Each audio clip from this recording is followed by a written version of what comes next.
তো গল্পের শুরুতে আমরা দেখতে পাই একজন দক্ষ শেফকে, যিনি পরম মমতায় তৈরি করছেন অরিজিনাল রামেন নুডলস জাপানের একটি নুডলসের নাম। আস্ত একটা মুরগির চামড়া ছাড়িয়ে ফুটন্ত পানিতে ছেড়ে দেওয়া হচ্ছে, আর তারপর তাতে যোগ করা হচ্ছে একে একে রকমারির সব সুগন্ধি মশলা। আর এই ডিশের আসল জাদু কিন্তু এর মূল উপকরণে। পোর্ক ব্লাড আর তাজা সবজি একসঙ্গে ফুটিয়ে তৈরি করা হচ্ছে এক স্বর্গীয় নুডলসের স্যুপ। আর এই পুরো যজ্ঞটা চলছে শহরের এই ছোট রেস্টুরেন্টে, যার সামনে ভর দুপুরেও মানুষের ভিড় জমেছে। সপ্তাহের যে কোনো দিনই হোক না কেন, এই রামেন শপের সামনে কোনো লাইনের কমতি নেই। সবাই যেন এক অদ্ভুত তৃপ্তি নিয়ে উপভোগ করছে এখানকার প্রতিটি লোকমা। শেফের অ্যাপ্রন পরা যে সাদা ধবধবে মাঝ বয়সী মানুষটিকে দেখছেন, তিনি হচ্ছেন এই রেস্টুরেন্টের মালিক। আর তার ঠিক পাশে হাত বাড়িয়ে কাজ করে যাচ্ছে তার ছেলে মাসেদ, আর আমাদের গল্পের মূল নায়ক। সঙ্গে আছেন মাসেদের কাকাও। তবে রেস্টুরেন্টে আসা ভোজন রসিকদের মূল আকর্ষণ কিন্তু মাসেদের বাবার বানানো সেই জাদুকরি রামেন নুডলস। কারণ সে এই ডিশটা মজাদার করে রান্না করে, আর মানুষের মুখে যেন তৃপ্তির হাসি ফুটে ওঠে। কিন্তু অন্যের মুখে হাসি ফোটানো এই মানুষটার নিজের মনের ভেতরে জমে আছে এক গভীর অন্ধকার আর নিঃসঙ্গতা। তার স্ত্রীর অকাল মৃত্যু যেন লোকটার বুক থেকে সব আনন্দ কেড়ে নিয়ে গিয়েছে। তারপর থেকে তিনি এক আলাদা জগতে বাস করেন। কারোর সঙ্গে মন খুলে কথা বলেন না, এমনকি নিজের ছেলে মাসেদের খেয়াল রাখার প্রয়োজনটুকু অনুভব করেন না। দিনের কাজ শেষে একটা পাবে গিয়ে মদের গ্লাসে নিজের কষ্টগুলোকে ডোবানোই যেন তার একমাত্র রুটিন। আজ আবার তার স্ত্রীর মৃত্যুবার্ষিকী, তাই স্মৃতিগুলো আজ যেন একটু বেশি করেই তাকে তাড়া করে ফিরছে। বাবার এই অস্বাভাবিক আচরণ আর চরম অবহেলা মাসেদকে দিন দিন কুড়ে কুড়ে খাচ্ছে। বাবা কোনোদিন জিজ্ঞেসও করে না ছেলেটা ঠিকমতো খেয়েছে কিনা বা তার মনে কি চলছে। রান্নাঘরে কাজের খাতিরে দু একটা অর্ডার দেওয়া ছাড়া বাবা ছেলের মধ্যে আর কোনো কথাই হয় না। একই ছাদের নিচে থেকে একই রক্ত বহন করেও তারা যেন সম্পূর্ণ দুটো অচেনা গ্রহের বাসিন্দা।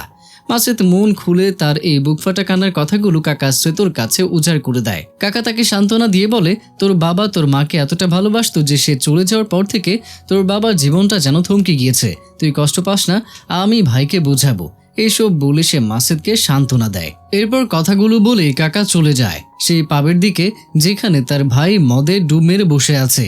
কাকা অনুনয় করে বলেন, নিজের কষ্টতে আছেই, কিন্তু একবার অন্তত এই এতিম ছেলেটার কথা ভাবো। তুমি এভাবে মুখ ফিরিয়ে নিলে ছেলেটার কি হবে? তুমি কখনো ভেবেছো এই ব্যাপারে? কিন্তু যে মানুষটা নিজেই নিজের কষ্টে পাথর হয়ে গিয়েছে, তাকে কে বোঝাবে? কাকা আর কিছু না পেয়ে মাতাল ভাইকে টেনে টুনে বাড়িতে নিয়ে আসেন। এদিকে মাসেদকে দেখি রেস্টুরেন্টের সব কাজ শেষ করে মাসেদ যখন বাড়ি ফেরে, তখন দেখে বাবা সোফায় আধমরা হয়ে পড়ে আছেন। বাবা হয়তো ছেলে খোঁজ নেন না, কিন্তু মাসেদ তো তার বাবাকে ভালোবাসে, তাই পরম যত্নে সে তার বাবার গায়ে একখানা চাদর জড়িয়ে দেয়। এরপর সে রান্নাঘরে গিয়ে নিজের মতো করে এক বিশেষ চীনা স্যুপ তৈরি করতে শুরু করে। মাসেদ স্যুপ তৈরি করার জন্য স্পেশাল কিছু জিনিস কিনে নিয়ে এসেছে, আর গরম পানির ভেতর সব জিনিস ঢেলে রান্না করতে শুরু করে দেয়। আসলে মাসেদের এক অদ্ভুত শখ আছে। সে প্রতিদিন একটা ফুড ব্লগে চীনা আর সিঙ্গাপুরি খাবারের রেসিপি পড়ে। এক রহস্যময় নারী এই ব্লগ লিখে যান, যে এই সিঙ্গাপুরি আর চাইনিজ ডিশের ব্যাপারে লিখে থাকেন। আর মাসেদ তার লেখার এতটাই ভক্ত যে প্রতিটি পোস্টের মন্তব্য করে, এমনকি মাঝে মাঝে মেসেজে কথাও বলে, রান্নার টুকিটাকি টিপসও নেয়। এইভাবেই অনলাইনে দুজনের মধ্যে অনেক ভালো বন্ধুত্বও হয়ে গিয়েছে, যদিও তারা একে অপরকে কখনোই সামনাসামনি দেখেনি, কারণ সেই লেখিকা থাকেন সুদূর সিঙ্গাপুরে। পরদিন সকালে সূর্য ওঠার আগেই বাবা উঠে রান্না করেন। মাসেদও ঘুম থেকে উঠে টেবিলে এসে বসে, কিন্তু দুজনে পাশাপাশি বসে প্রাতরাশ করলেও ঘরে থমথমে নীরবতা। একটি শব্দ বিনিময় হয় না তাদের মধ্যে। খাওয়া শেষ করে বাবা নিজের খেয়ালে রেস্টুরেন্টের দিকে হেঁটে চলে যায়। নাস্তা করে কিছুক্ষণ পর মাসেদ তার কাকার সাথে রেস্টুরেন্টের উদ্দেশ্যে রওনা দেন, কিন্তু সেখানে গিয়ে তাদের রক্তের গতি যেন থমকে যায়। রেস্টুরেন্টের মেঝেতে অজ্ঞান হয়ে পড়ে আছে তার বাবা। আতঙ্কিত হয়ে তারা অ্যাম্বুলেন্স ডেকে হাসপাতালে নিয়ে যান ঠিকই, কিন্তু ততক্ষণে সবই শেষ। ডাক্তার জানিয়ে দেয় রেস্টুরেন্টে পৌঁছানোর আগেই তার বাবা চিরদিনের মতো বিদায় নিয়েছেন। ঘটনাগুলো এত দ্রুত ঘটে যায় যে মাসেদ যেন কিছু বুঝে উঠতেই পারে না।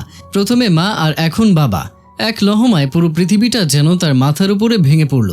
বাসায় এসে শোকাহত মাসেদ এমন এক ঘরে পা রাখে যেখানে সে আগে কখনোই ঢোকেনি। তার বাবার ব্যক্তিগত ঘর, সেখানে অনেক জিনিস ছিল। তার মধ্যে মাসেদ একটা পুরনো সুটকেস খুঁজে পায়, যা খুলতেই তার চোখে পানি চলে আসে।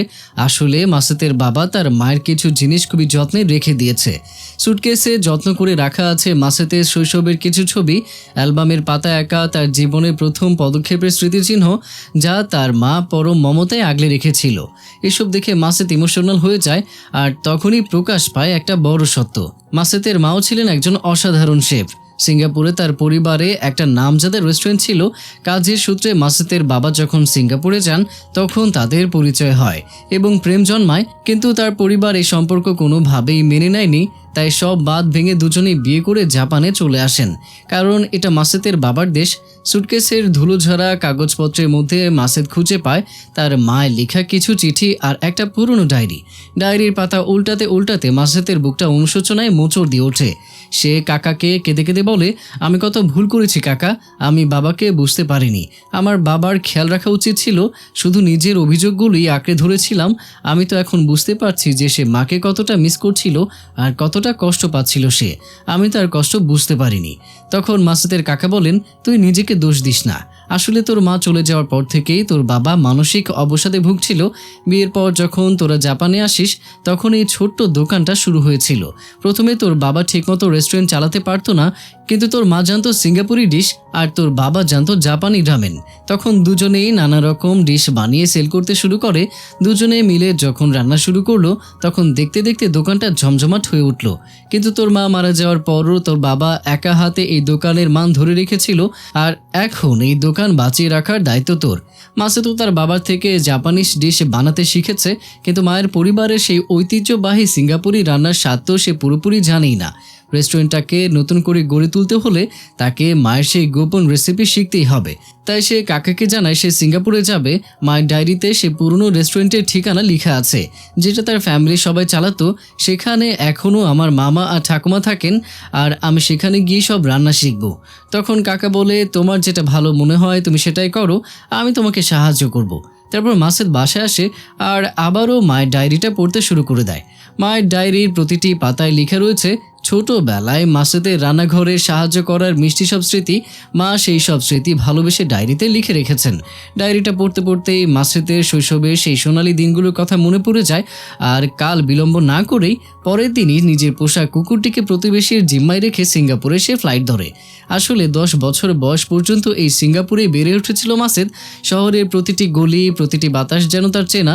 সিঙ্গাপুরে নেমে সে সোজা ওই লোকেশনে চলে যায় যেখানে সে তার মায়ের সঙ্গে যেত আর নিজের পুরনো স্মৃতি জাগিয়ে তোলে। আর এরপর সেই লোকেশনে যায় যেখানে তার মায়ের ফ্যামিলির লোকের রেস্টুরেন্ট ছিল। কিন্তু সেখানে পৌঁছে তার মাথায় যেন বজ্রপাত হয়। রেস্টুরেন্টটি বহুকাল আগেই বন্ধ হয়ে গিয়েছে।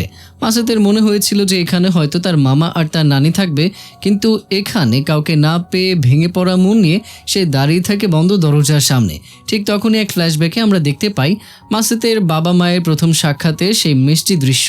জাপানের তরুণ শেফ হিসেবে মাসেদের বাবা সিঙ্গাপুরে এসেছিলেন নিজের রামেন রেস্টুরেন্ট খোলার স্বপ্ন নিয়ে। এই দেশ, এই ভাষা সব তার জন্য নতুন ছিল। একদিন তিনি এই রেস্টুরেন্টে যান যেখানে এক তরুণী এসে জিজ্ঞাসা করেন, আপনি কি ভাবছেন? এটাই হলো মাসেদের মা, আর এটা তাদের ফ্যামিলির রেস্টুরেন্ট।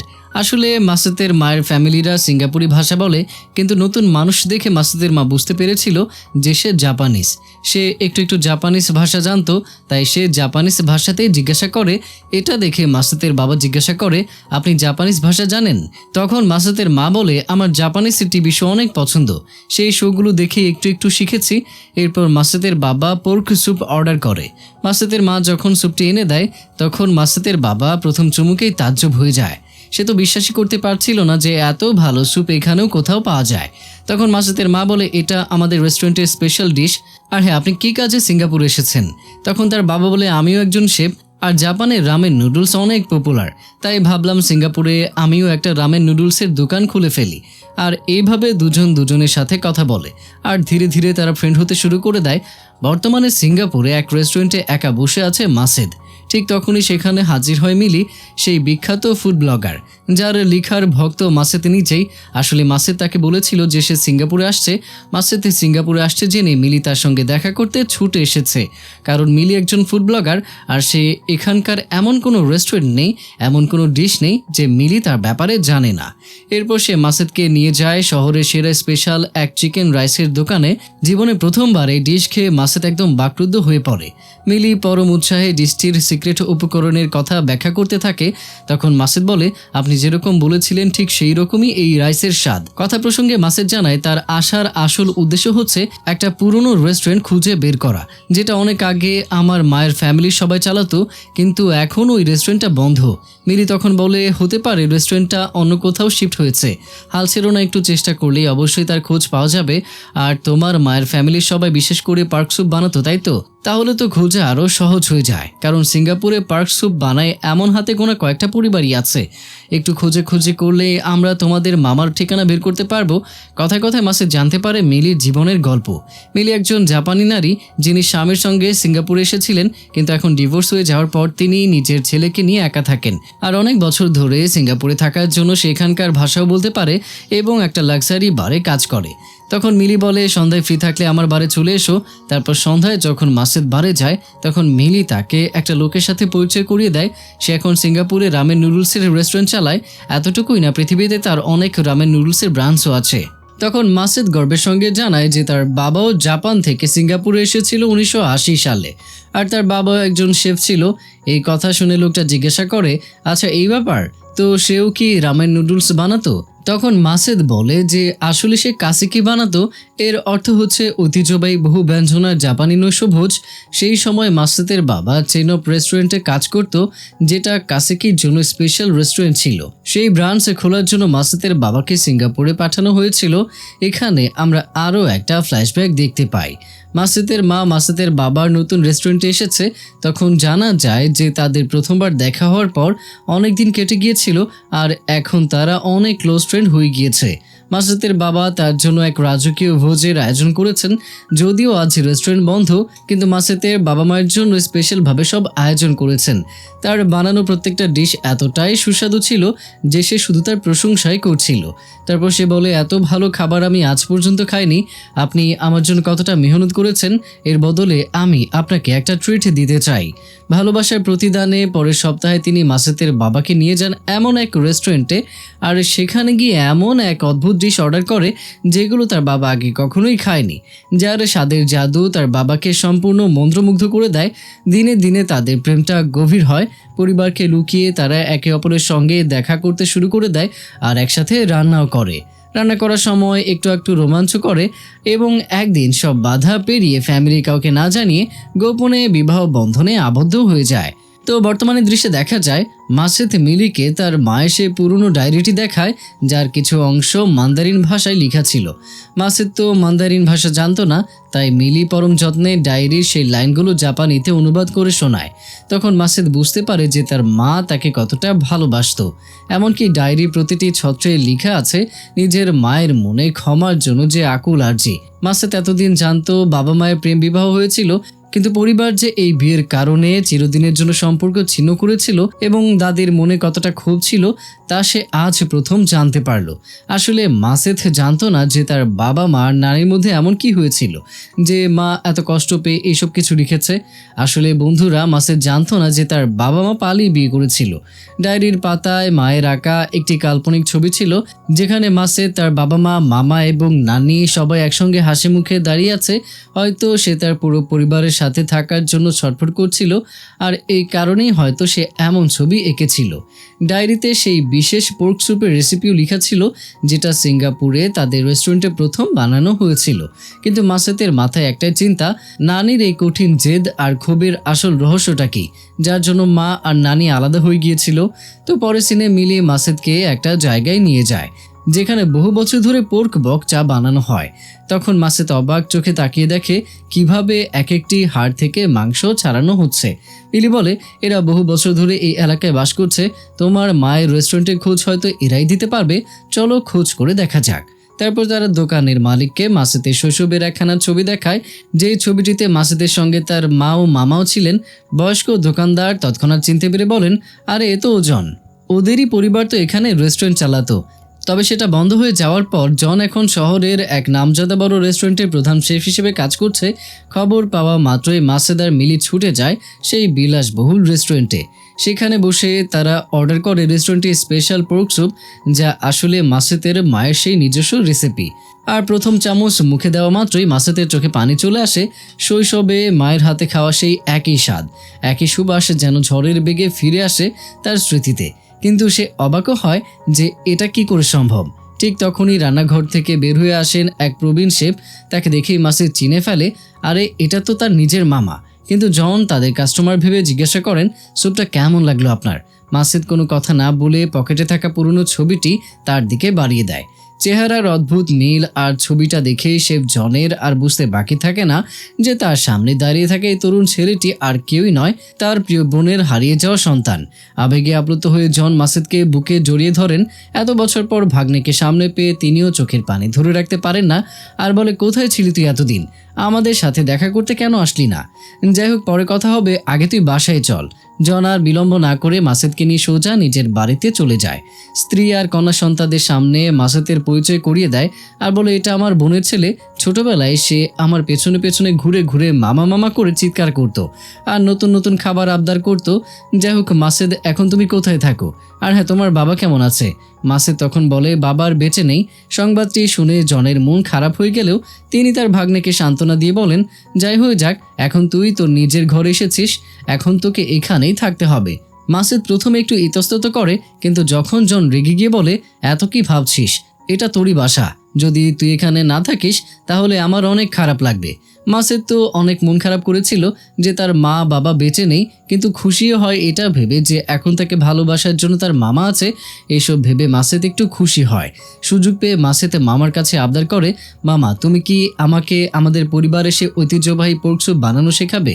আমি জাপানে ফিরে গিয়ে আমার রেস্টুরেন্টে ওই ডিশ বানাতে চাই।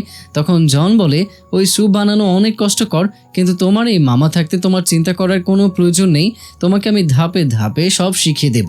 তখন মাসেদ বলে, সেটা তো ঠিক আছে মামা, কিন্তু মা নানির মধ্যে কি ঝামেলা হয়েছিল আজ পর্যন্ত জানতে পারিনি, এমনকি নানিকেও আমি দেখিনি। প্রশ্নটা শুনতেই জনের মুখের হাসি নিমিষেই মিলিয়ে যায়।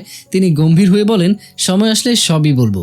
এখান থেকে পরের দিনের সিন দেখানো হয় যে মাসেদ আর মিলি অনেক রকমের স্ট্রিট ফুড অর্ডার করেছে আর একটা রেস্টুরেন্টে গিয়ে তাদের মাছের কারি টেস্ট করে, যেটা স্বাদ অন্যরকম ছিল।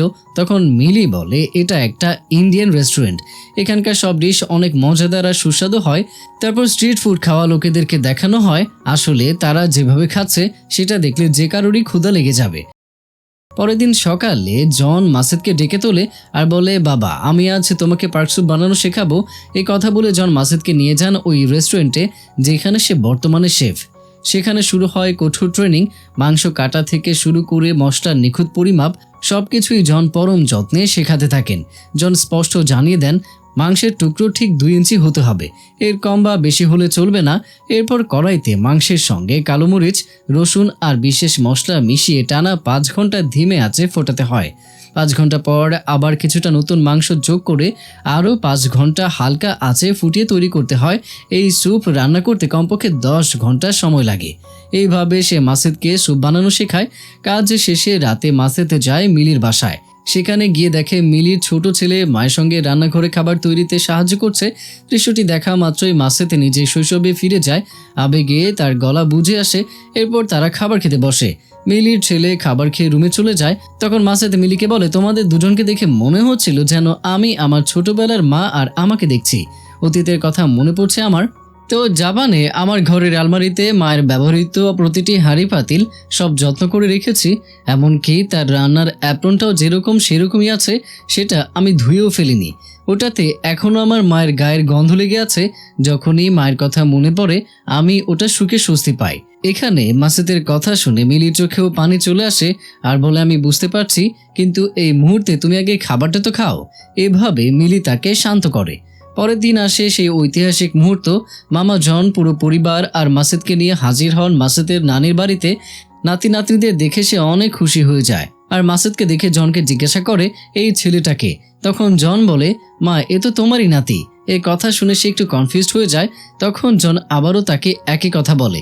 যখন সে কথাটার মানে বুঝতে পারে তখন তার চেহারায় একটা অদ্ভুত কঠোরতা আর কষ্টের ছাপ ভেসে ওঠে। তিনি এক মুহূর্ত অপেক্ষা না করে ঘরে ঢুকে ভেতর থেকে দরজা বন্ধ করে দেন। মাসুদ দরজার বাইরে দাঁড়িয়ে স্তম্ভিত হয়ে যায়। সে এখনো কিছুই বুঝতে পারছিল না যে তার নানি তাকে এভাবে প্রত্যাখ্যান কেন করলেন, আর তার উপর তার নানির এত রাগ কেন। এদিকে বন্ধ ঘরের ভেতর থেকে নানি ড্রেসিং টেবিলে ড্রয়ার খুলে মেয়ের পুরনো ছবির দিকে তাকিয়ে ফুপিয়ে কাঁদতে শুরু করে দেন। সত্যি বলতে তিনি মেয়েকে প্রচণ্ড ভালোবাসতেন, কিন্তু মেয়ের অপরাধ ছিল সে একজন জাপানি পুরুষকে ভালোবেসে বিয়ে করেছিল। 1940 সালের দ্বিতীয় বিশ্বযুদ্ধের সময় সিঙ্গাপুর তখন জাপানি সেনাদের দখলে ছিল। সেই যুদ্ধে মাসুদের নানাকে জাপানি সৈন্যরা নির্মমভাবে হত্যা করেছিল। সেই রক্তক্ষয়ী স্মৃতি নানির বুকে এমনভাবে ক্ষত তৈরি করেছিল যে তিনি প্রতিজ্ঞা করেছিলেন কোনো জাপানি মানুষকে তিনি কখনোই ক্ষমা করবেন না বা তাদের সঙ্গে সম্পর্ক রাখবেন না, আর তার মেয়েকে কখনোই জাপানিদের সাথে বিয়ে দেবে না। কিন্তু জন তার বোনের সিদ্ধান্তকে অনেক সাপোর্ট করেছে। এমনকি অতীতে মামা জন বহুবার মাকে বোঝানোর চেষ্টা করেছিলেন যে এটা সত্যি জাপানিরা আমাদের দখলে নিয়েছিলেন আর তাদের জন্য বাবা আর অন্য সোলজারদের জীবনও চলে গিয়েছে। কিন্তু তার মানে এটা নয় যে জাপানের সব লোকেরা খারাপ। মিলি অনেক ভালো একজন মানুষ বেছে নিয়েছে, বোন ওর সঙ্গে সুখী থাকবে। তুমি অনর্থক জেদ ধরে বসে থেকো না, প্লিজ মা, বোনের খুশির জন্য রাজি হয়ে যাও। কিন্তু বৃদ্ধা তার জেদে অনড় ছিল আর বিয়ের জন্য রাজি হয়নি। তারপর মাসুদের বাবা আর মায়ের বিয়ে হয়ে যায়। এমনকি মাসুদ যখন ছোট শিশু ছিল তখন তার মা তাকে কোলে নিয়ে নানির কাছেও এসেছিল। এমনকি সে অনেক কান্নাও করেছিল আর বলেছিল, আমি কি এমন ভুল করেছি যে তুমি আমাকে এতটা ঘৃণা করো। মা, একবার অন্তত শিশুটার মুখের দিকে তাকাও। কিন্তু সেদিনও নানি তার অহংকার ভুলে যায়নি, এমনকি দরজাও খোলেনি আর মেয়েকেও স্বীকার করে নেয়নি। তো বর্তমানে এসব ভেবে নানি ইমোশনাল হয়ে যায়। এদিকে মামা জন বাইরে ঘরে মাসুদকে বুঝিয়ে বলে যে তোর মায়ের উপরে তোর নানির যে রাগ আছে সেটা হয়তো এখনো শেষ হয়নি, সেই রাগ সে তোর উপরেও দেখাচ্ছে।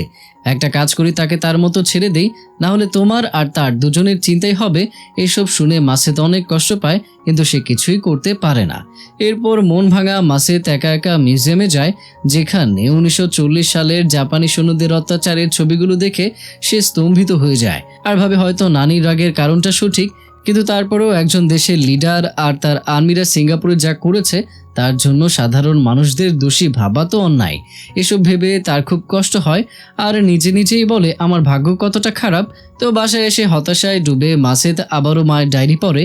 সেখানে তার মা লিখেছিল, সিঙ্গাপুর থেকে জাপান আসার পর আমি আমার মাকে খুব মিস করেছি, কিন্তু আমার মা আমাকে বলেছিল যে সে আমাকে দেখতে চায় না। সেই সব কষ্ট মাসুদের মা ডায়েরিতে লিখেছিল।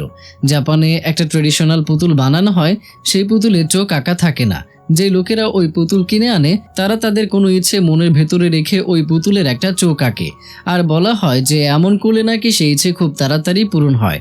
আর যেই দিন ইচ্ছে পূরণ হয় সেই দিন ওই পুতুলের দ্বিতীয় চোখও আঁকা হয়। এটা জাপানে সবারই বিশ্বাস। মাসুদের মাও এমন একটা পুতুল কিনেছিল আর একটা চোখও এঁকেছিল, আর ডায়েরিতে লিখেছিল যে আমি চাই আমার মা আমাকে বুঝুক, আমাকে আবারও মেয়ে হিসেবে গ্রহণ করে নিক, আর যখন আমার এই ইচ্ছে পূরণ হবে তখন আমি এর দ্বিতীয় চোখটা আঁকতে চাই। এসব পড়ে মাসুদ বুঝতে পারে যে তার মা আর তার নানির ভালোবাসা ফিরে পাওয়ার জন্য কতটা চেষ্টা করেছে। এসব ভেবে মাসুদের তার নানির উপরে অনেক রাগ হয় আর বলে সে আমার মায়ের সাথে এত অত্যাচার করেছে।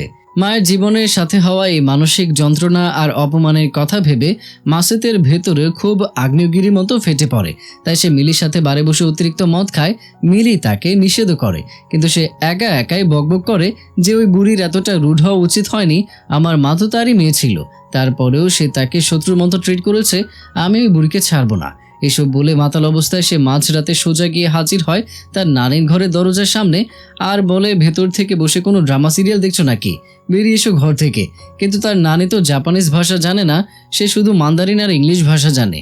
কিন্তু আমাদের হিরো তো জাপানিজ ভাষায় বলে, তোমার বুকে কি মানুষ নামের কোনো হৃৎপিণ্ড নেই?